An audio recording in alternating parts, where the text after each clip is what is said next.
shoes!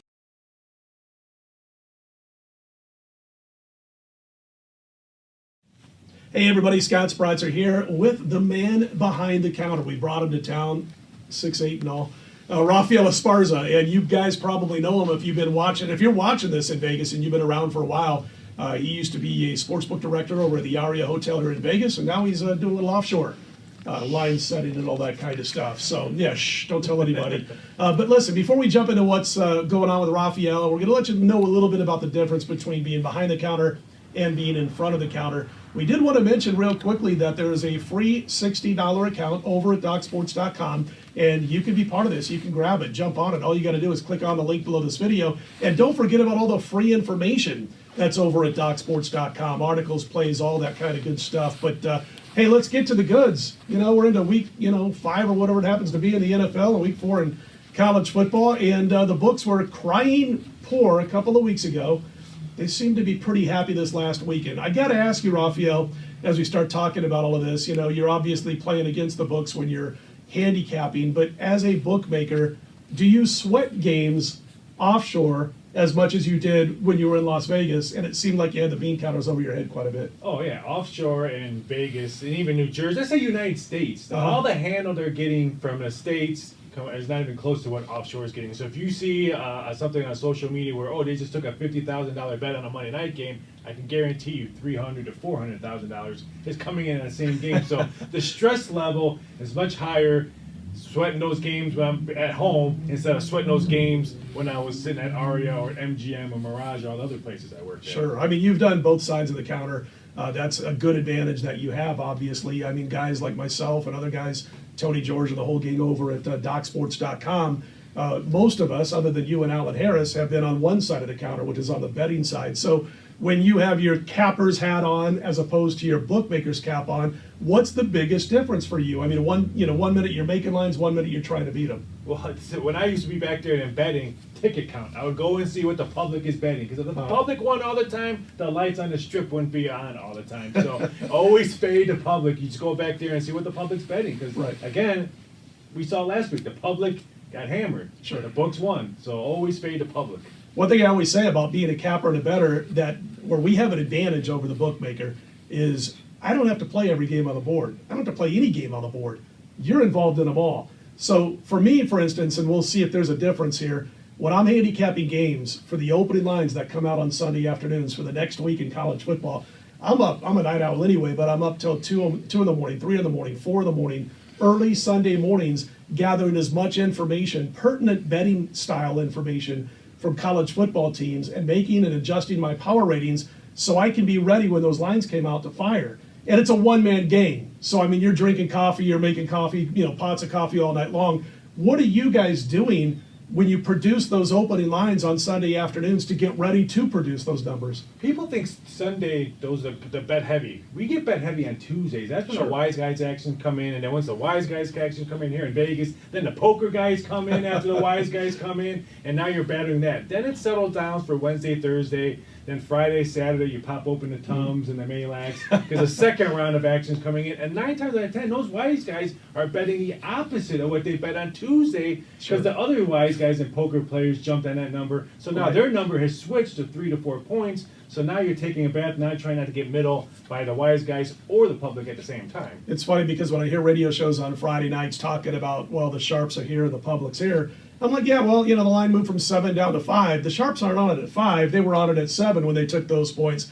So there is a little bit of a difference from early week betting to late betting. And I've kind of switched gears. And while I do all my homework on Sunday nights, or Sunday mornings, I'm kind of into that too, where I actually want to see some movement before I jump in. And I know that's a little bit different for the way some people do it. Some people want to jump on those virgin lines immediately, which kind of used to be the way I do it. But limits are a little bit lower now in a lot of places on Sundays than they used to be years ago when I first got into this business. Let's talk a little bit about the week for the bookmaker, for the guy who's setting the numbers. Give us a little example of what you're doing on Monday mornings and throughout the week leading into the weekend. Well, if I worked last Monday, the horrible Monday night game, I probably took it off. But normally, Mondays are not as stressful because Monday Night Football here in Vegas on the Strip it was always dead. The books were dead. The locals got all the action Right. on Monday Night Football. So it was kind of almost like an off day. Tuesday, the numbers come out. You're preparing parlay cards, making sure the parlay card numbers are correct. Because you know how bad the books get crushed on parlay cards than they do when the books win on the day. We can be crushed on the teaser cards Sure. or parlay cards because we have people that are just pounding 3 to 4 teams on each side. So you start stressing on Tuesday, Wednesday. Usually a slow day. Thursday, Arizona, California starts piling in for the Thursday night game, and then all of a sudden, it's Saturday's here, and not only you start stressing for college football, but 7 a.m. you got English Premier League on TV, and people either be betting that or something like that. So the stress level goes up early on Saturdays. Well, and you got to be paying attention to every sport that's bettable, which is just about everything now. As you just mentioned, the EPL, the English Soccer League. When I look at like what we've seen recently, you see a lot of times when people will talk about trap games. Now, I want you, I know a very good bookmaker who always used to laugh about the term trap games. I want you to dispel the myth about trap games as a bookmaker. There's no such thing as Thank trap you. games. No, there's no such thing as. We're more worried about network games because the Absolutely. public will bet Monday Night Football. You think really when people want to bet a Cleveland Pittsburgh game on a Thursday night? No, but the public will bet it. We're more worried about that game than trap Right. games. For me, I've never heard my bosses up in their suites and all that calling me, "Hey, don't be worried about the trap games today. Be worried about it." No, and I have to deal with a lot of bigwigs over at Aria. No mention names, but I've never once heard them come up to the window with a 6-figure bet and say, "Oh, can I bet this trap game?" I've never heard that. I love it because I see that on social media all the time. It's a trap game. It's a trap game.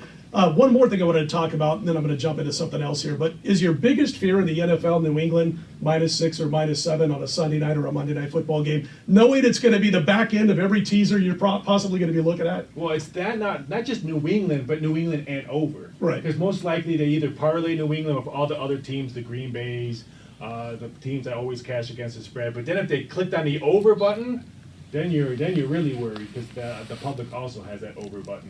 Put you on the spot here. You didn't know what I was going to ask you about. I got to ask you, what was your worst beat ever behind the counter, whether it be Vegas or offshore?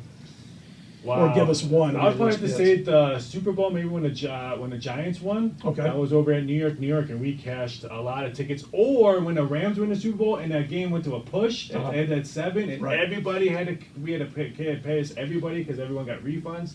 That was a very long day. See, the thing is, I know you guys can adjust lines, and it's kind of cool because, like last week, I would have ended up pushing. I loved Liberty last week. I'm just giving one particular college football game, and if you're watching this a little bit later, it might have been 2 or 3 weeks ago, but Liberty was taking on New Mexico. Loved them at -7. Jumped on them early. And they Thought it put was that going to go evil up. half a point on you. Well, they did that a little bit later, but here's what happened is you had New Mexico who all of a sudden talks about Bob Davies coming back, the whole emotional thing and all that. So I was able to buy off. I lost a little vig, but I was able to buy off. You can't really buy off when you're booking games other than maybe adjust those numbers a little bit and hope you get some serious action if you need serious action coming back the other way. Back in the days when I was over the Caesars Palace back in the late 90s, we used to sometimes adjust if people wanted to buy a half a point. If it was a key game, we would bump the juice up to either -130, -140. And bettors wouldn't know. They were like, "Hey, can I buy a half a point? Here you go." So we would get our money that way. Always get our money. Absolutely. You guys, I don't like yous at all, man. I hear you guys crying about the Vegas bookmakers. Oh, we had a rough week. Oh, this favorite covered and that favorite covered. Have you seen anything less than a $100,000 chandelier hanging in the Vegas casinos? They ain't losing too much. But I will say There's a this. reason why Jay Kornegie's had a job in the sports. Jay's book. great, isn't he? Love Jay. Because we don't get fired, because the books most likely win. Absolutely. I got to ask you, is there a best style of bet, before I let you go, that somebody on the other side of the counter, a bettor, can make? Like, let's say a regular Joe who comes in and he's got a few $100 he wants to blow. Is there or not maybe blow, but maybe win something with it. But is there a smart bet for a guy who doesn't have a lot in his pocket or a lot in his bankroll and just wants to come in and have a little fun? Is there a smart bet that you can suggest? If you were here for the whole week, see what the line did on Tuesday when those numbers got jumped, and usually take the other side because the wise guys are trying to get that middle. Sure. So they may be moving aside. They may not want New Mexico, but they want to move the Liberty number. Sure. So they're betting all that on Tuesday, knowing that everyone's going to jump on board with them. And then on Saturday before kickoff, they're running to the window, give me 6 figures, and now Yeah. they made their money. So keep an eye on that shit. I thought I was going to wrap it up. One more thing. There was a gambler, I'm not going to mention his name, but a very well-known bettor, and everybody will be able to figure this one out, who would bet college basketball and move lines, let's say from 2 to 5, he would get what he wanted, and then he'd put the bigger bets coming back the other way. You see that anymore very much? Yes, You do all still the see time, it? Yeah. all the Okay. time you see it. They just don't report it because all they want to report on social media is the paper brown bag boy. Remember a couple years Oh, ago, duffel so bag. and so bet 110,000. You never hear, oh yeah, but they took 250 on the other side Exactly. 2 days ago.